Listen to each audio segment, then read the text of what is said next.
Oh, what a day! What a lovely day! Oh, what's in the box? Because it's all part of the plan.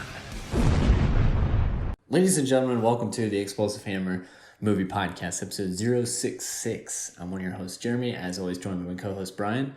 Brian, how are you this week? I'm feeling candid this week. You're feeling candid this week? I was just thinking, I was like... All right, so tell me about that. Why are you feeling candid? I'm feeling exposed because this will be our first time putting the Explosive Hammer video online, at least. Both of us have been on the internet, so our faces will be not new. But this will be the first time video will be available for the Explosive Hammer podcast. Yes, it's very exciting. It's a very different dynamic. I realized, I always... my mannerisms when I start out, I always have my hand up, finger pointed at absolutely nothing whenever I start the show. And I was like, oh shit, Brian's never seen that before. No one's ever seen that before. But now we are exposed. This time? Are you? I did. Yeah, I did. And then mid point realized what was happening. I'm excited. Yeah, I'm very excited. And so, of course, at Explosive Pod, that's the Twitter feed where you can keep up with all the new eps. And also, you'll be able to get those links and everything for the video side of this now. Yeah. YouTube, obviously, and it'll be like a highlights thing. You're not going to get... We're not just going to re-upload the full podcast again. If you want to listen to that, you can go listen to that. We know that's what you want. That's what people have been asking for, and you'd watch the whole thing, but, that's a lot of work, so, And, I mean, we're trying to get those 10-year-old... ADD kids, and they don't watch anything longer than exactly 10 minutes. So no, but and they only pay in V-Bucks, so that's we're gonna have to figure out how to navigate that one too. But can we say sponsored by Fortnite if they don't sponsor us? Or I mean, I think you can say whatever. We can be sponsored by Fortnite and Chef Boyardee, and who's gonna. I don't know. Someone would have to look into that, right? True, and they're not gonna sue us for promoting them, I would assume. Yeah. Hopefully. Anyway.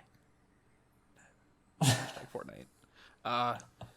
So it'll just be like a highlights type thing. Probably maybe future stuff it'll be different, but who knows? Yeah. Either way, it's super exciting. Yeah. I guess. Okay, so then for the audio listeners, can you tell us about what are they missing out right now? Visually, what does your space look like? So right now I've got behind me, let's see if you can kind of point to it because it's on video, obviously. I've got the top of my shelves here, which have a lot of pop figures and things. And then on the other side, I've got my Cleveland representation, got the Cleveland skyline, and as well as, I can't point to things, as well as the banners of each Cleveland team. And then, as a little special treat, I plugged in my flashing cinema sign, which is directly behind me, so you can't see it unless I move, but right now I'm moving, so for the people that actually watch this, you'll be able to see that, pick that up at a garage sale. So that's what I got going on behind me. What's your setup? Nice. Okay, so this is our newly set up office room, and I've got the massive fish tank behind me. The lights, they just turned out at 7:30 because the fish, I didn't know this for the first 2 weeks, but the fish don't like to sleep in blinding light, so they are on a timer now. And that's really pretty much it. But I am sporting my Explosive Hammer t-shirt, so... I made sure to put that on for the video side. I think mine's dirty, so I'm glad that you're at least one of us. Because I was going to put mine on. I'm pretty sure it's dirty. It must be dirty. I couldn't find it. But I'm glad that you're at least wearing yours. Fish tank, though, that's really cool because once I get a house, I really want a fish tank. Yeah, that was a quarantine thing. Once quarantine started is when I got into the fish tank thing. Nice. What fish do you have? So right now I have 1 angelfish, 3, they're called dwarf gouramis. They're these red and blue, cool looking things. And then 4 blue gouramis, which are really similar, but they're just blue. Okay. And then 1 goldfish. He's one of 6, or I guess, no, I should say he's the one who survived of 6. Oh my God. Good for him. And Oh, and then one pleco. That's like the algae eater. Yeah, I was gonna say you got the big. Those are always my. I'd go to my dad's like lawyer office as a kid, and those are my favorite. The sucker fish to just. Oh yeah, they're so cool. Yeah, I mean it's weird that they were the coolest because they don't. They do technically they do less when you're looking at them than fish because they're not even swimming around. But like it's just they're you get to see their big mouths on the glass and yeah, you gotta have one to keep it clean. So that's cool. How did your goldfish? Can I just ask? Were they attacked? No, they like so.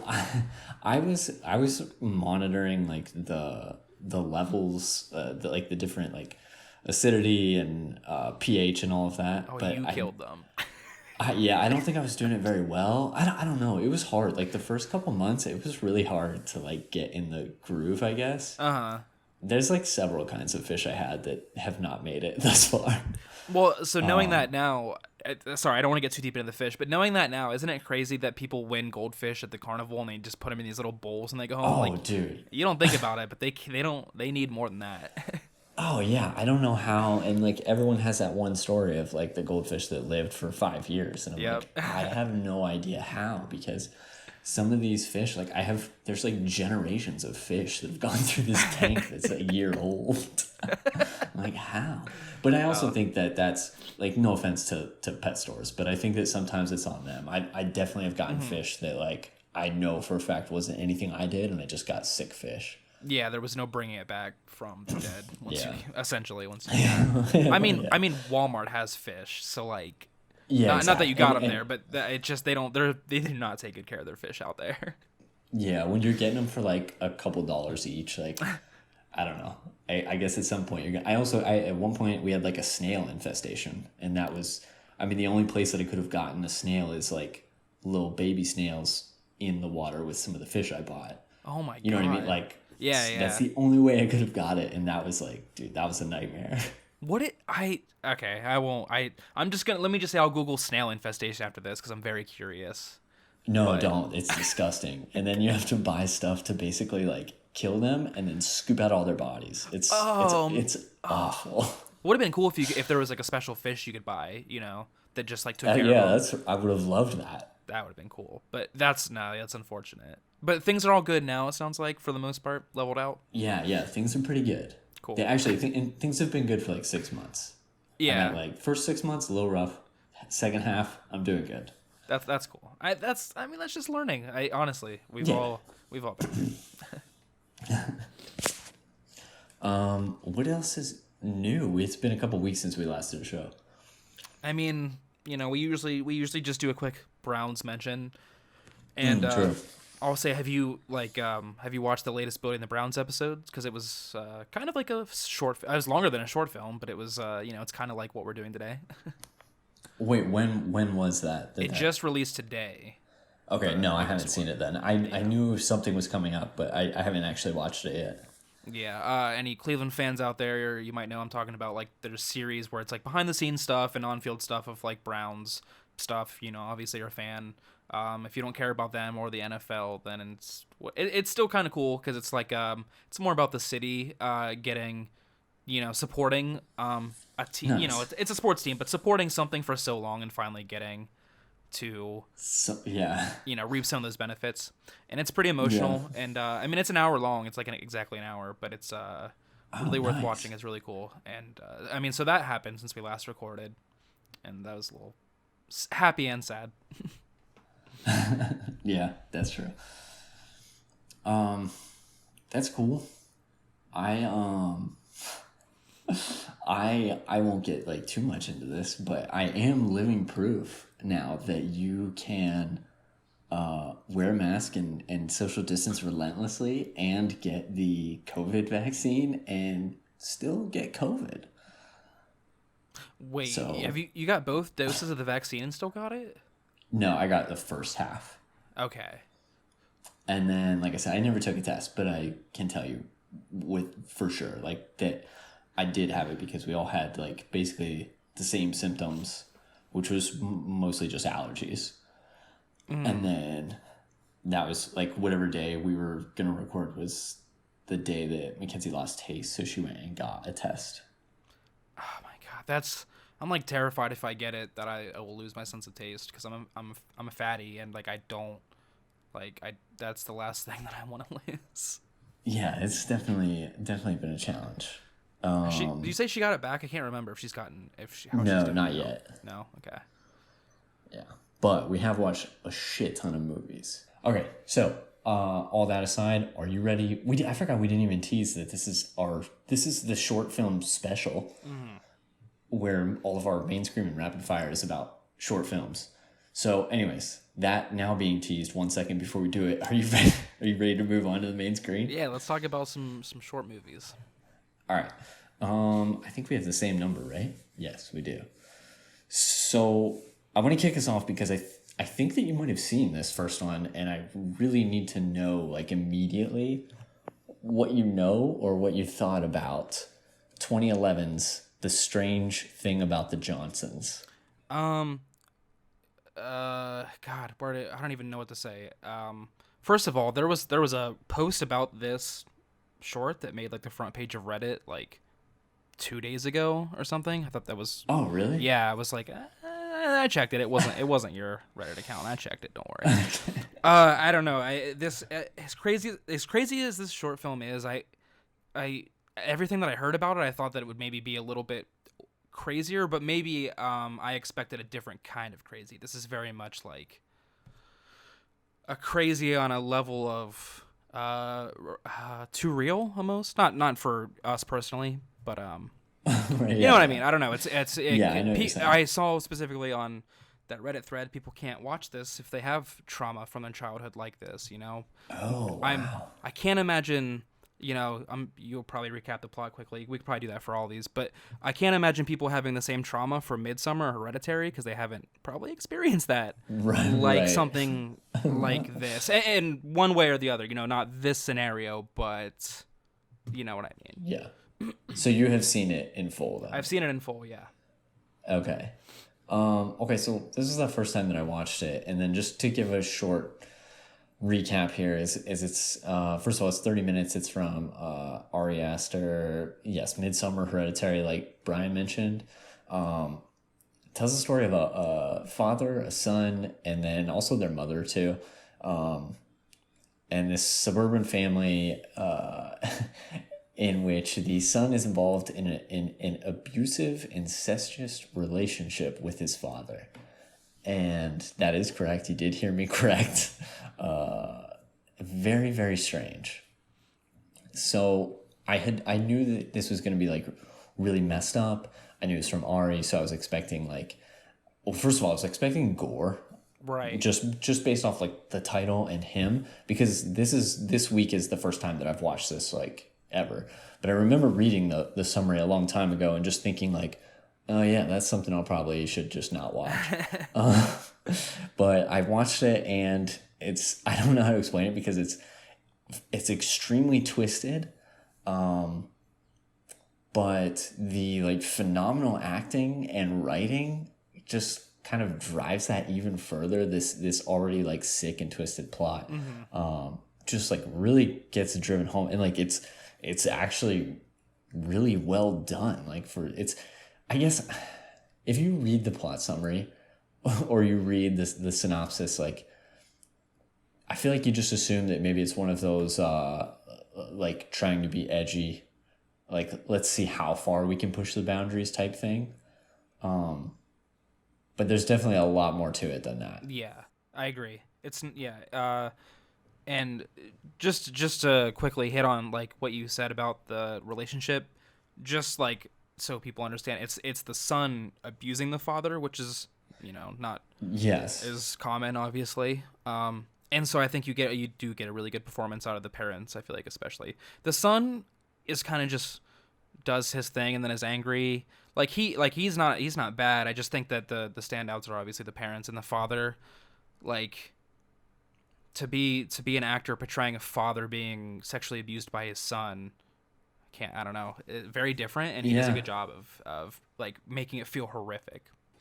Oh yeah, absolutely. And then same for like the mom, this person who's basically trying to turn a blind eye. Like to me, a standout scene was when like the bathtub scene. Yeah. and it is constantly cutting back to her who's watching TV and like keeps turning the volume up and the volume up, and she's like just trying to basically keep it together and not completely break down because she knows what's going on. It's weird. Like, her character is so weird because it's so often the other way around, where the mom turns a blind eye to the father or stepfather doing things, I feel like, Yeah. And so and it's you sympathize with anybody being abused, but like this, it's like weird because this father, it's in a weird way, like I sympathize, not more, these like innocent children, whatever, they can't like do anything, but this father who like you feel like should have more control, but he has like no control, like he's just at the hands of his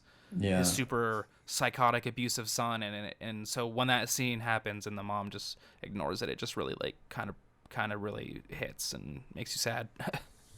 Yeah, definitely. So, super controversial, but like I said, also really well done. Mm-hmm. That's really all I have to say for that one. There was no love going on here, that's for sure. I'm sure there wasn't.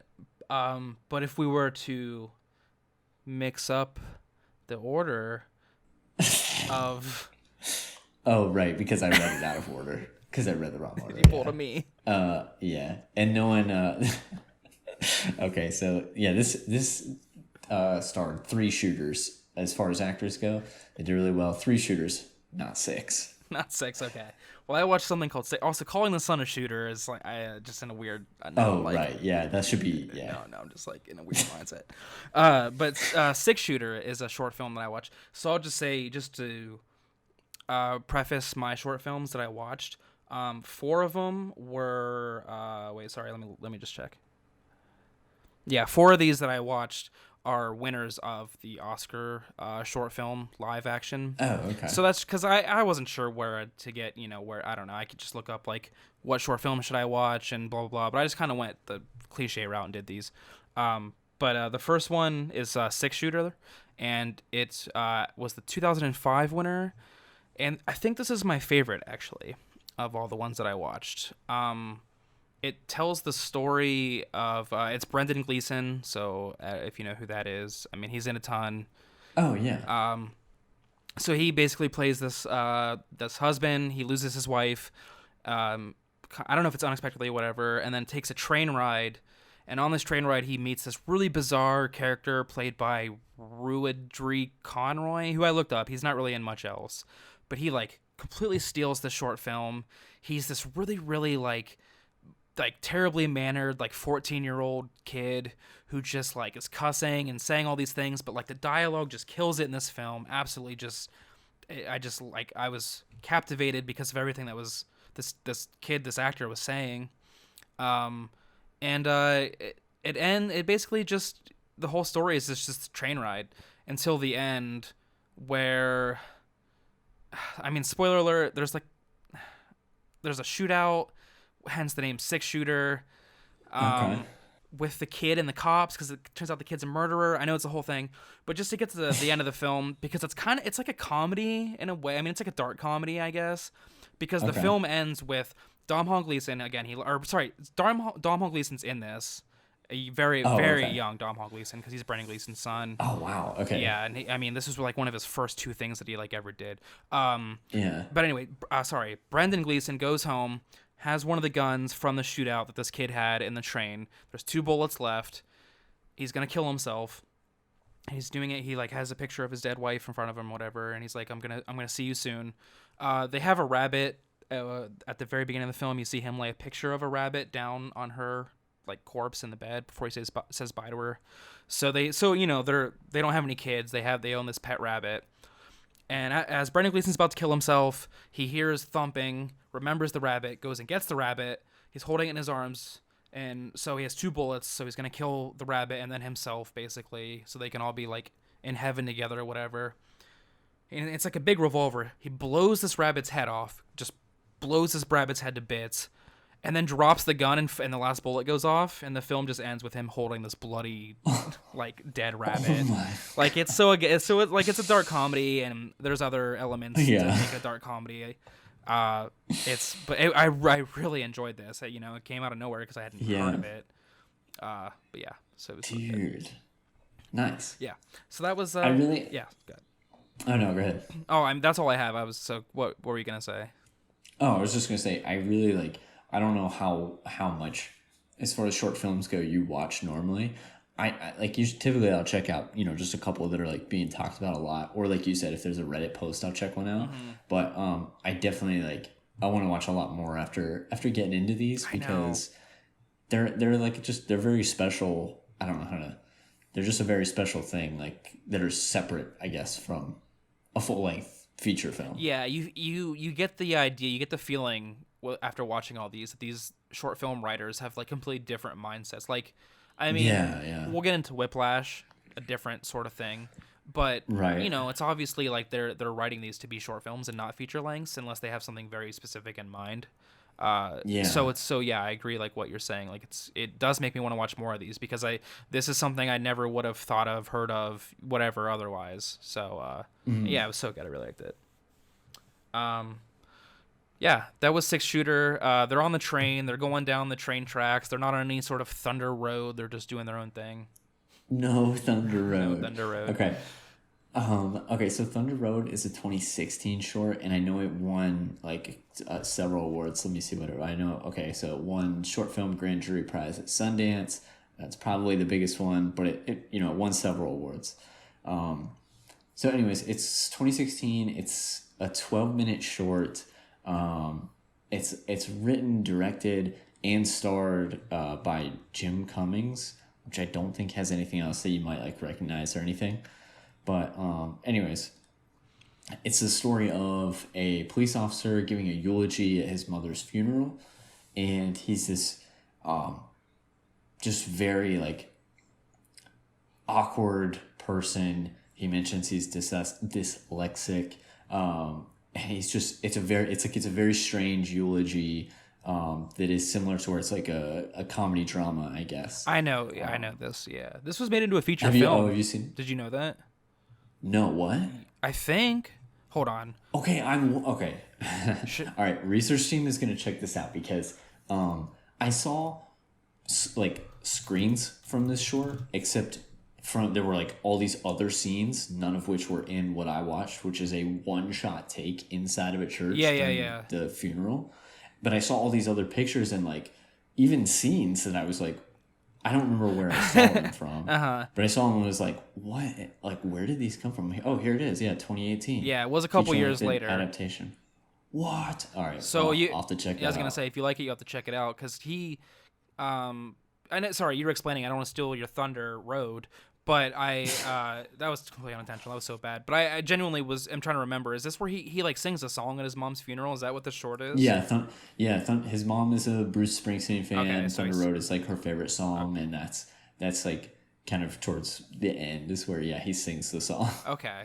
Yeah, I remember this short. I think I watched the short when it came out, and then the preview, the trailer for the feature, I believe is what I watched. Yeah. Okay. All right, so I'm going to have to watch the feature then because this was really, really good. It's a perfect example of what we were just talking about where, like, there was obviously a different mindset when this was written and everything. Mm-hmm. It was meant to just be this eulogy. But it's really special and unique in that, like, so much story, these writers and directors and, even the actors, they're able to pack so much story into a short it just makes it really special, I guess. So I really enjoyed this. Yeah, really good point that you make. I guess that's what I was trying to say is they have to. I mean, it's a short film. They have to do so much in so little. So it's like it's obviously there can't be a lull in a short film, so to speak. Because if there is, it's probably not a good one. Unless it's like captivating. So yeah, that's like a good point what you're saying there. And that was definitely what, like, Thunder Road, the feature, I'm sure, it's kind of about his mom's funeral, but then it's very much about him. So this is like, even though it opened up that, it was a very different take on that situation in the short. So. Yeah, and it makes sense. And there's another one we're going to be talking about with like a really big character, but it makes sense when you make a short and you're able to capture like so much stuff like within one character. Like it makes sense where you could be like, all right, let's unpack that and let's turn this into like a full. Yeah. But yeah, so I really, really enjoyed it. Yeah, Superstore. I'm glad that we both watched the show because I didn't, like I said forever ago, I didn't expect this to be anything, and I'm keeping up with it. America Ferrera, that's her name, right? America Ferrera. Yeah, I think so. For some reason I was like, wait, is that right? Because I get her confused with other Latina actresses. I'll just say it. I'm sorry.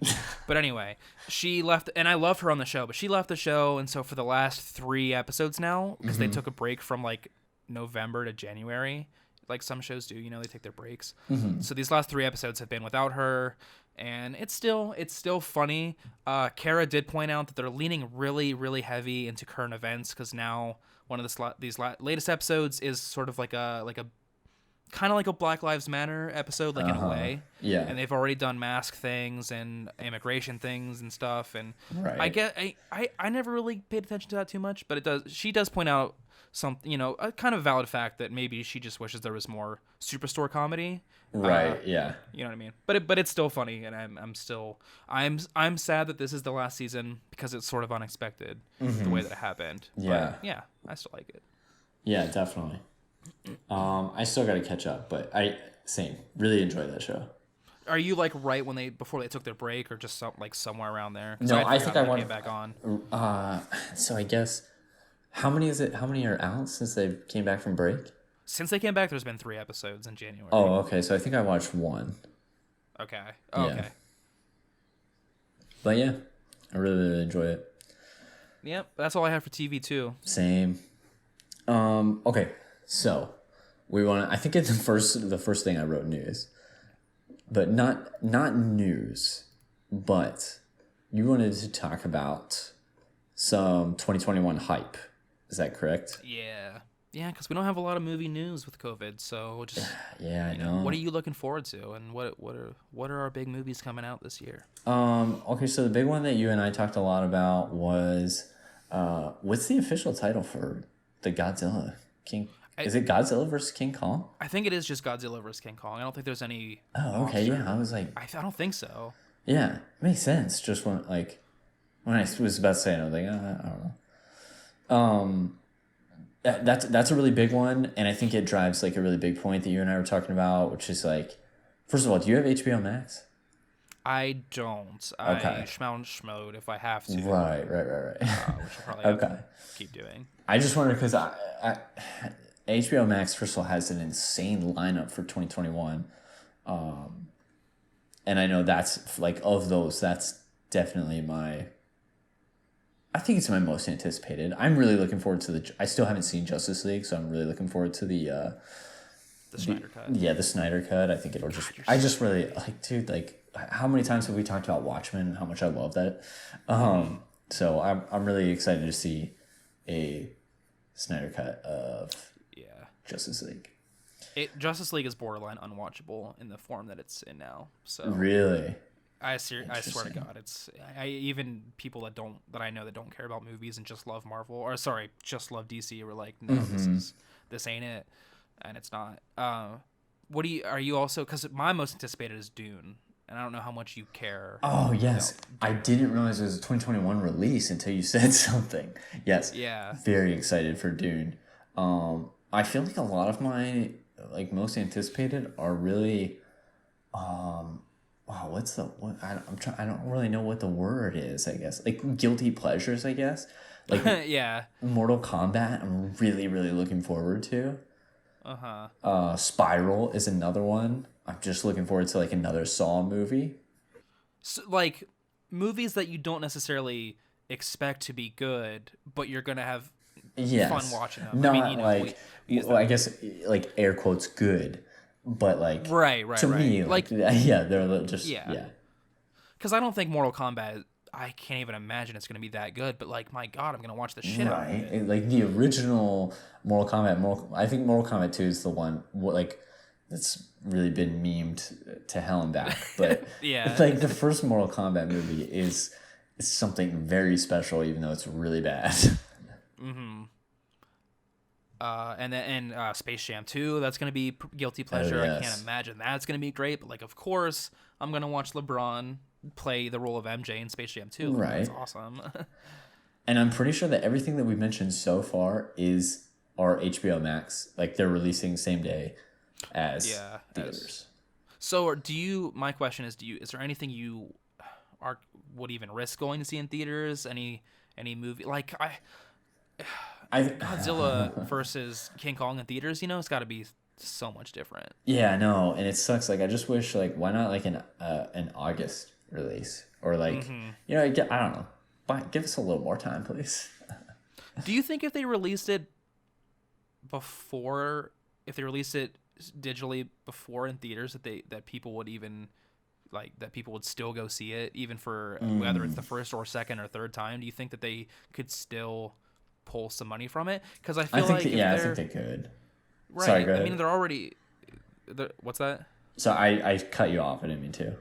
I was just gonna say they're already clearly investing in streaming digitally and getting their money that way. So I don't understand. Yeah, like, why not just push it back until more people have the vaccine? And because I want to go to theaters again, it's just not safe right now. Yeah, definitely. It makes it really tough. But just more so for those ones, like you're saying, like Godzilla, the Suicide Squad. I don't think we talked about that one yet. No, but, yeah, like, it's another one. Pretty much all those like huge like summer blockbuster movies, like it sucks. It still sucks so bad. Yeah. Those are I don't necessarily care if I see I don't know, probably like Judas and the Black Messiah, for example. Like I don't Right. Maybe I don't know. On a big screen, you're saying? Right, exactly. I don't need to see it with sound blaring around me in a big screen, but I do want to see King Kong punch Godzilla. Excuse me, from eye to eye, where and just my ears are being blown out. Like I do want that. Yeah, exactly. What other ones do you have on your list? Let me just go back to. Did I send you? Because there was. I know one. Because I should have made a list. Yeah. Candyman. Oh yeah, the Jordan Peele, right? Mm-hmm. Yes, I cannot wait for that. Matrix 4, I guess. I don't know if it's officially titled that, but that's a thing. Yes. So, A Quiet Place Part 2. Yeah, was that pushed back from last year? Was that originally supposed to be released? A few. Right. Yeah, another one that was pushed back was the Hitman's Body, or the Ryan Reynolds. The second one is the Hitman's Wife's Bodyguard. Okay. Sorry. Yeah, because I was gonna say the Hitman's Bodyguard did. Okay, so it's a sequel. Yeah. To that. Okay, I was trying to remember if that was a stupid film. I am excited for the fact. Never mind. I'm not gonna say this on. I don't know. I'm excited for the fact that things are being released simultaneously. Oh yes. At home. Yes. Okay. Take that as you will. We're on the same page with this. Say no as they more, are in my theaters. friend. Yes. It puts people at home at an advantage that they wouldn't otherwise have. Right. No Time to Wonder Die. Woman, prime example. Sorry. No. Yeah. What? Just No Time to Die. Not a big 007 fan, but I'm super stoked because of Corey Fukunaga. I don't know if that's how you say it, but I love his work. I had no idea because I don't keep up with the Bond films. I didn't know that was his. I don't either. Yeah, I just saw that and was like, oh, okay. I'm not gonna. Well, is it Thanksgiving? They have like a Bond marathon on TV. Yeah, I think it is. And Thanksgiving. my cousins would always put it on. I just could not. I couldn't get into it. For the life of me, I can't get into the Bond films. Yeah, I really can't either, and I'm not sure what the last Bond movie is that I saw. I know, like, I've seen at least one of the Daniel Craig ones. That's really all I can say. The last one I saw, I think, was the whatever one he gets his balls tortured in. That's the one. Yeah. But yeah, most of mine, like I said, are like guilty pleasure type movies that I'm looking forward to. Yeah. Yeah, I definitely agree. That's a good way of describing a lot of these movies that are coming out that aren't going to be huge. They're not gonna get 90% on Rotten Tomatoes. exactly. But we're gonna watch the hell out of them. Yeah. So I think that's all that I have for anticipated stuff. Unless you have others. no, that's all I got for that. Yeah. That's actually it for everything, right? That concludes our first video sode. It's Jake Peralta, by the way. Okay. Can you elaborate on what do you mean? Yeah. Okay. Last episode, I called the main character from Brooklyn Nine-Nine Jake Holt because I'm an idiot. And I was talking about Training Day, and I got some characters confused. But it's like really like I can't let it go, so I had to mention it at the end of this one because again, if you're listening now, then you're listening. And I just went full idiot and did not mean called him the wrong name. I promise I watched that show, and I promise I'm a fan. 9-9. Hey, you came back, the following ep and cleared it up. Redeem myself? Yeah, exactly. That's the best we can do, right? Good. I was 0 of 10 the night before, but tonight I'm lighting it up. So let's go. And also, just keep in mind, there's probably way worse mistakes we've made that we have no idea about. Oh my god, I know. Good for you for catching this one. Our crack research team that we have here usually helps us with most of that. But yeah, that's all that we have. Yeah, that's it. This concludes episode 0. I think I was going to make a 066 joke. I didn't even say 66 or 67. But this concludes this episode, which is 067. And thanks for listening. We'll see you in the next one. And watching. Nice. See ya. See ya. 3, 2, 1.